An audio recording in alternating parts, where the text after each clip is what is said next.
सकारात्मक सोच को आओ सारे भारत में फैलाए,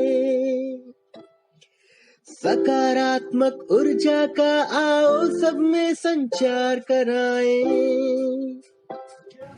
ऐसा ना हो कि हम अपनी जिम्मेदारी भूल न जाए,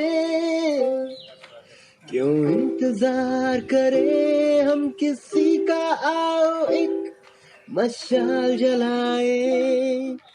सकारात्मकता के उदय का चलिए हम उद्घोष कराए।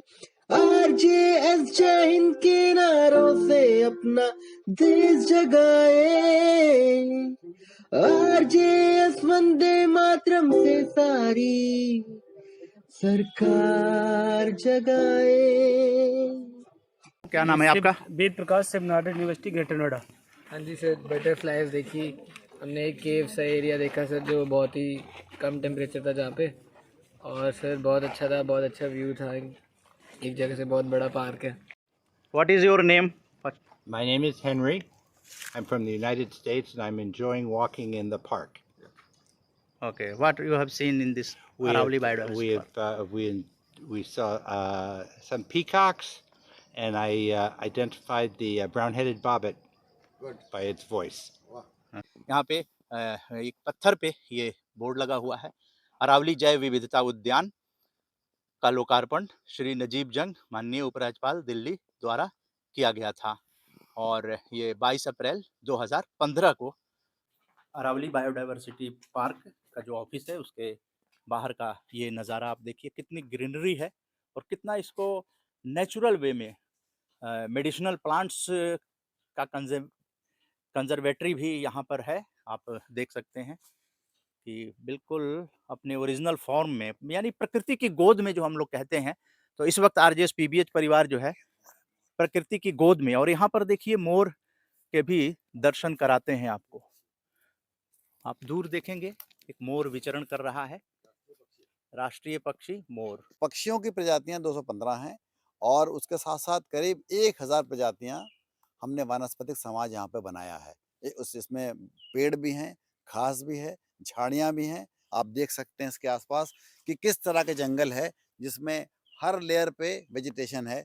अगर आप दूसरे पार्क में देखोगे तो शायद एक पेड़ की लेयर दिखाई देगी, सिर्फ कैनोपी दिखाई देगा, लेकिन यहाँ पर पूरी की पूरी हर लेयर पे जंगल आपको दिखाई देगा। तो ये 1000 प्रजातियों का समावेश है जो ये वानस्पतिक समाज यहाँ पर इकट्ठा किया गया है, और उस समाज में करीब करीब हजारों जंतु जो है वो पर्यावास करते हैं और वो खाना खाते हैं और फूड चेन मेंटेन करते हैं।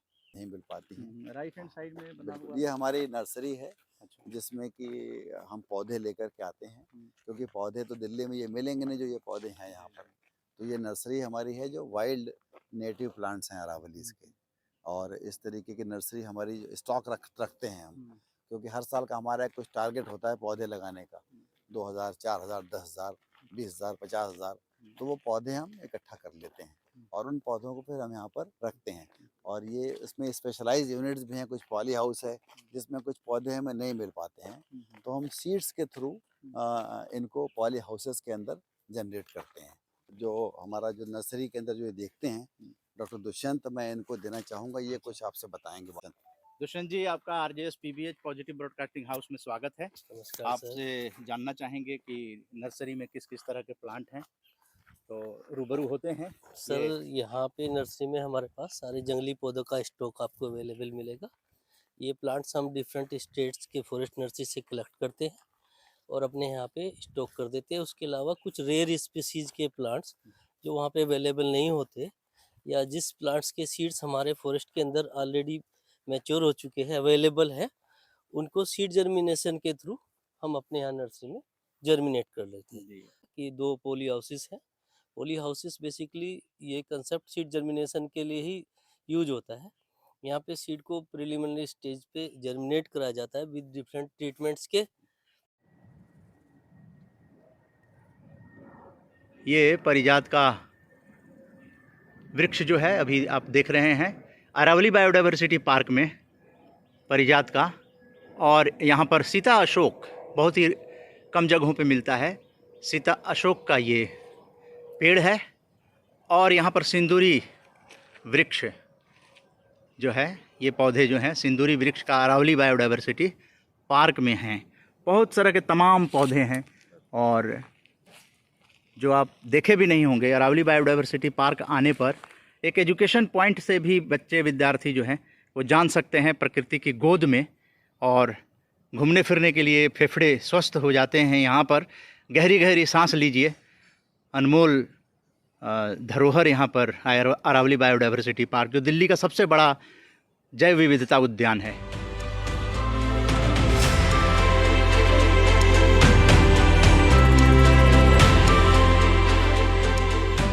सबसे पहले आप सभी को मेरा नमस्कार।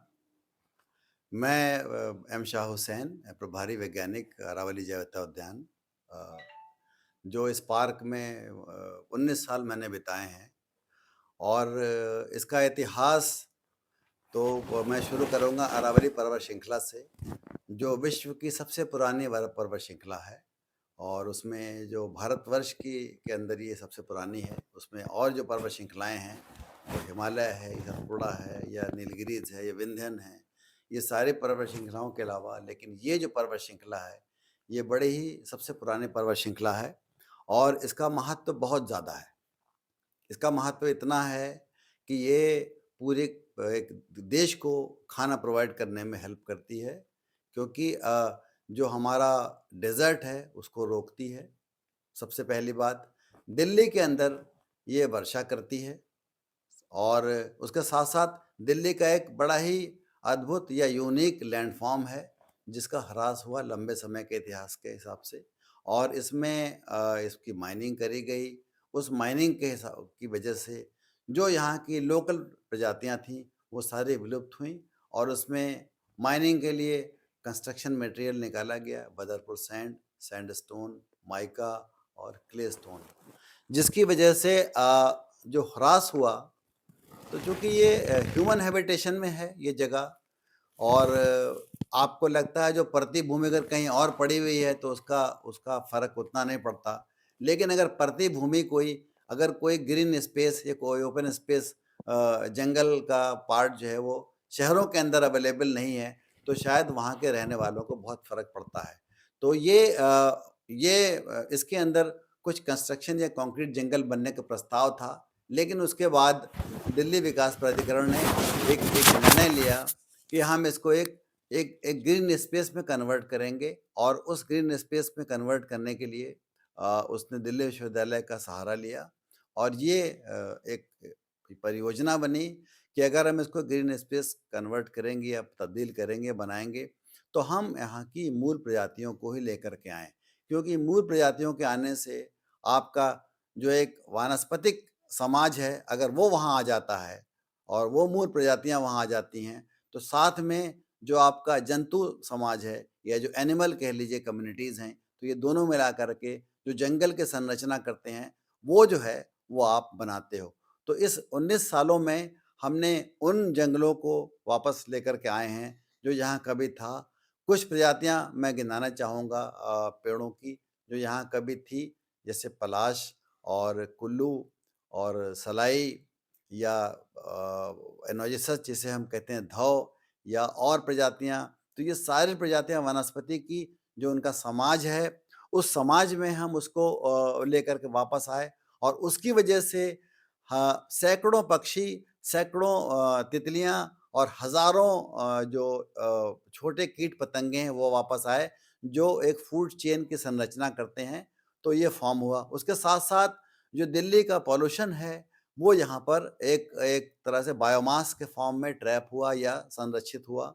और उसके साथ साथ यहाँ पर जो बारिश का पानी था, जो लाखों गैलन पानी जो कभी सरफेस रन ऑफ के फॉर्म में निकल जाया करता था, वो यहीं आके रुक रहा है।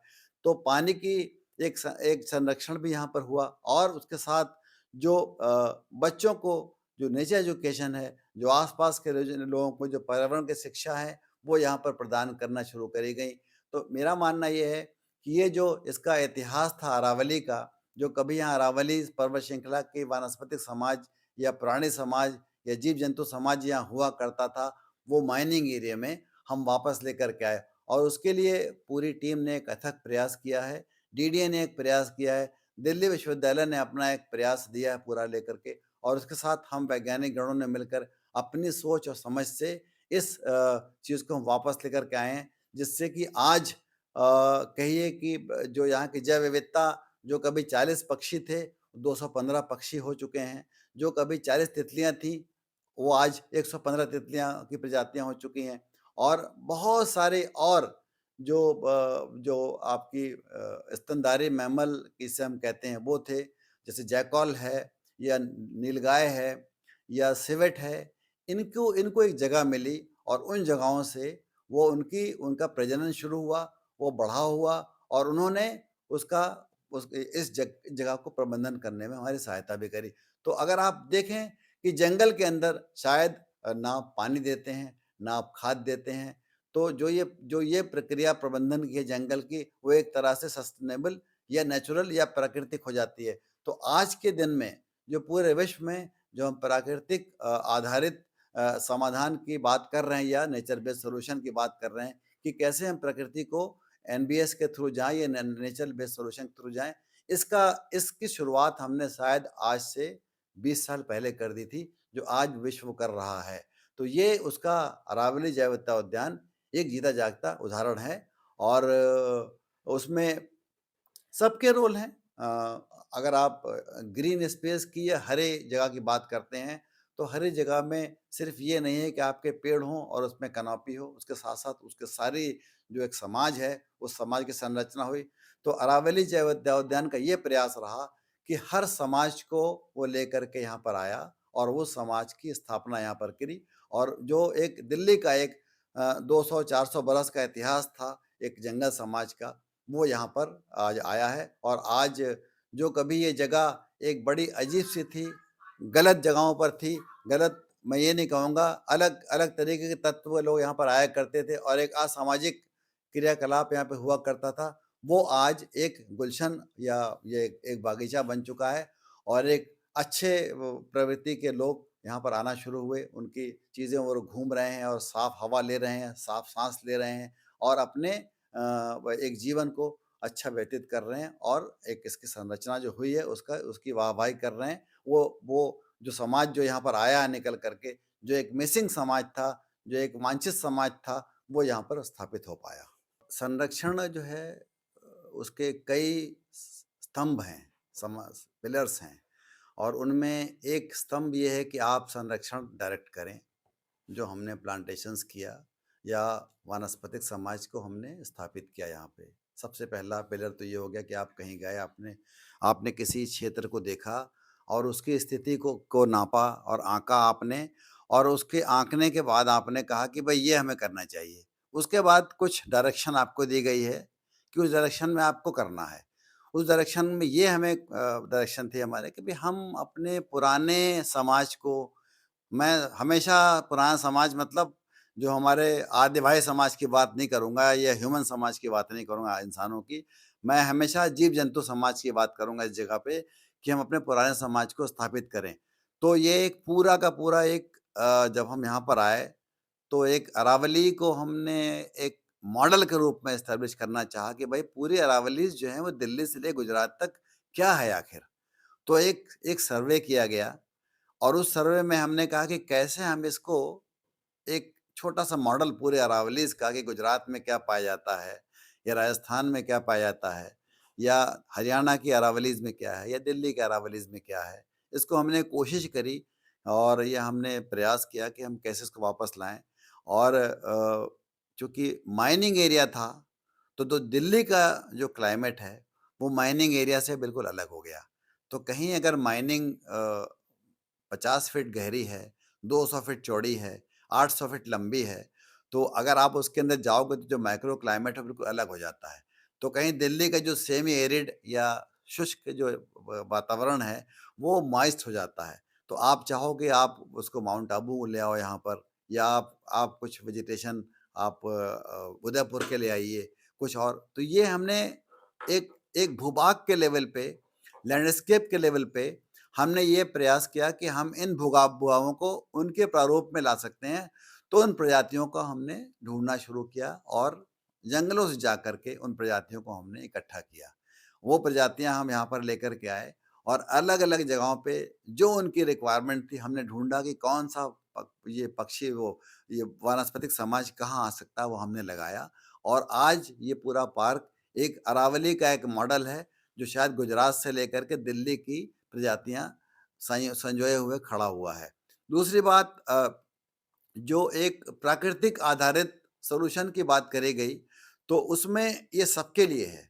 अगर हमारे साथी ने बात करी पक्षी, तो उसका प्राकृतिक समाधान जो है वो ज़ू नहीं है, वो प्राकृतिक समाज उसका प्राकृतिक पर्यायवासी है।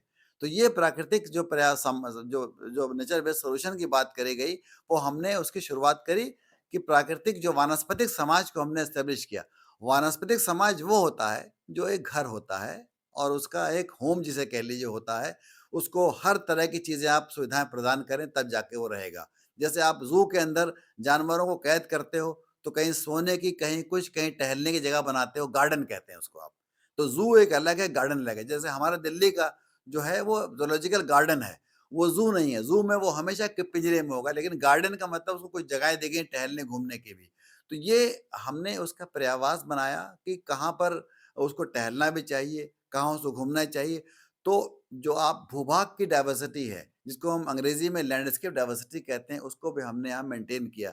तो चाहे वो ग्रासलैंड बनाया, चाहे हमने श्रबलैंड बनाया, चाहे हमने जंगल बनाए, चाहे हमने छोटे-छोटे तालाब, सीज़नल तालाब भी बनते हैं, वो हमने एस्टेब्लिश किए। तो ये क्या करता है, जैसे ही आपने ये विविधता लाई, वैसे ही आपकी जानवरों की या जंतुओं की प्रजातियाँ की विविधता आ जाएँगी, जो आप एक प्राकृतिक जंगल में या प्राकृतिक वानस्पतिक समाज में हमेशा देखते हो। कहीं तालाब है, कहीं नदी है, कहीं घास के मैदान हैं, कहीं नदियाँ हैं, कहीं पे जंगल है, कहीं ऊँचे पहाड़ हैं, कहीं नीचे वो हैं। जब ये आप देखते हो, तो आपको अलग-अलग तरीके के वानस्पतिक समाज में मिलता है, मतलब पौधों की प्रजातियां और जानवरों की प्रजातियां। ये हमने यहाँ प्रयास किया।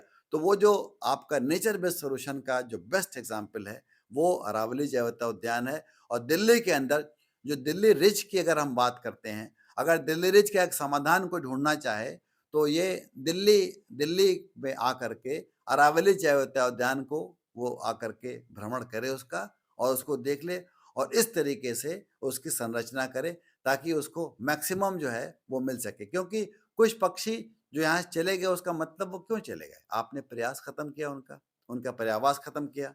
तो वो जब तक पर्यावास आप उनका एस्टेब्लिश नहीं करोगे, शायद उन पक्षियों को या उन पेड़ों को या वो चीज़ें नहीं आ पाएंगी। दूसरी चीज़, अगर इस तरह के जैव विविधता उद्यान या फिर वानस्पतिक समाज की संरचना की जाए, तो शायद हम बहुत ज़्यादा हद तक जो हमारा शहर का जो पॉल्यूशन है, जो प्रदूषण है, उसको हम 10, 20, 50 गुना हम यहाँ पर ट्रैप कर सकते हैं, और दूसरे ग्रीन स्पेसिस के एवज़ में।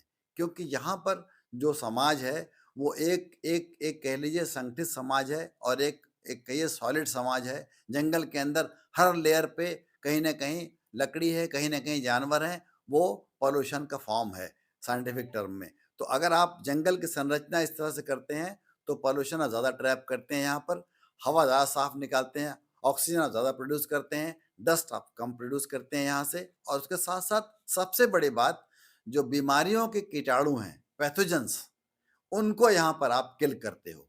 तो यहाँ की हवा जो आती है, वो पैथोजन फ्री भी होती है, और यहाँ की हवा शायद आपकी इम्यूनिटी बूस्टर एनर्जी भी एयर भी कही जाती है। क्योंकि यहाँ पर जो माइक्रोब्स हैं, वो माइक्रोब्स बहुत सारे ऐसे हैं जो आपकी बीमारियों को समाप्त भी करते हैं। और इसका एक बड़ा ही आजकल एक नया टर्म इस्तेमाल हो रहा है, जो इसको कहते हैं फॉरेस्ट बेदिंग या फॉरेस्ट इनहेलिंग। तो अगर आप फॉरेस्ट के अंदर जा करके इनहेल करते हो, फॉरेस्ट में आप सांस लेते हो, तो जो आप दवाएं खा रहे हो, शायद वो हवा ही दवा काम करे आपका।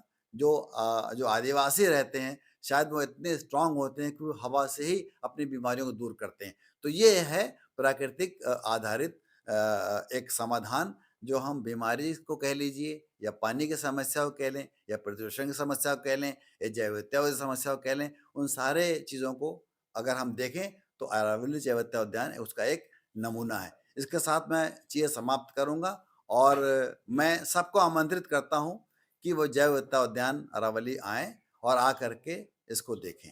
धन्यवाद।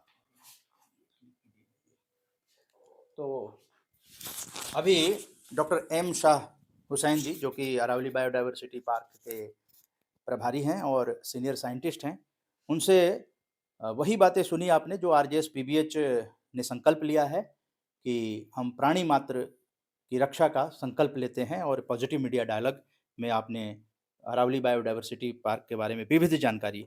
अब आरजेएस पीबीएच जो है, अमृतकाल का सकारात्मक भारत, ये पुस्तक अगली जो है पार्ट 2 आएगी 21 जनवरी 2024 को। तो उसमें इन सब चीज़ों का जिक्र हम लोग करेंगे कि किस तरह से संकल्पबद्ध होकर सकारात्मक पत्रकारिता से सकारात्मक भारत निर्माण की ओर आरजेएस पॉजिटिव ब्रॉडकास्टिंग हाउस जगह जगह जाकर इंस्टीट्यूशंस में बातें कर रहा है। और फिर जो पुस्तक है अमृतकाल का सकारात्मक भारत पार्ट 1, वो इंस्टीट्यूशंस को प्रेजेंट किया जा रहा है ताकि सकारात्मक भारत की अलख जो है वो अलग अलग इंस्टीट्यूशंस तक पहुंचे, जो आरजेएस पॉजिटिव ब्रॉडकास्टिंग हाउस कर रहा है। दुर्गादास आजाद जी और उदय कुमार मन्ना, संस्थापक आरजेएस पीबीएच, ये किताब जो है डॉक्टर एम शाह हुसैन जी को प्रेजेंट करते हैं